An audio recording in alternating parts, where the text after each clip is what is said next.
A hot button issue in D.C. up for a critical vote. The D.C. Council is set to decide whether to reestablish youth curfews. Of course, this comes amid growing concerns about out-of-control teenagers. Our Jess Arnold is live outside the Wilson building with a look at the two proposals here on the table. And Jess, there's just a lot of opinions on this, and this issue is really dividing the district in a lot of ways. Good morning.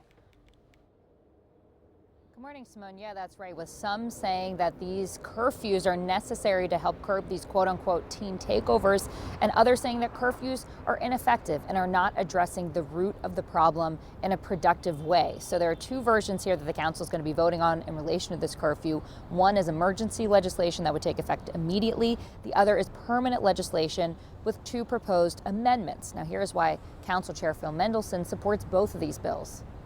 Accountability is important.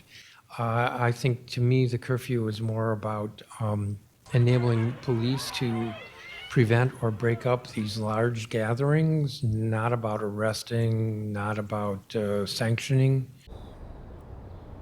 A vote on the emergency legislation has already been postponed twice because it didn't have the necessary 9 votes to pass. Chair Mendelson said he doesn't know if it will today either. But he said the majority keeps postponing in the hopes that they can convince one more council member to switch over instead of just killing the bill with no votes. Now, one of the holdouts is Ward 1 council member Brianne Nadeau. She has proposed 2 amendments to the permanent legislation that would, 1, sunset the juvenile curfew after 2 years in 2028, and 2, prohibit MPD from transporting young people to the juvenile detention center as a result of a curfew violation. Now, that has happened 45 times since last fall, according to DC data. Now, Nadeau said breaking curfew is not against the law, and exposing teens to a jail environment will negatively impact them.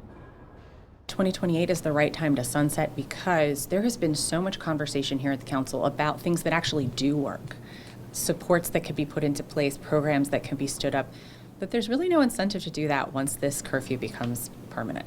Right? Now, Nadeau said that she's still not convinced that she will vote yes on the emergency legislation. When it comes to the permanent bill, though, if that does pass today in the final reading, then it'll go to the mayor's desk for a signature. If she approves it, then it heads to Congress for a review, and the legislative meeting where they'll be discussing all of this is set to take place here at the Wilson building starting at noon. Guys.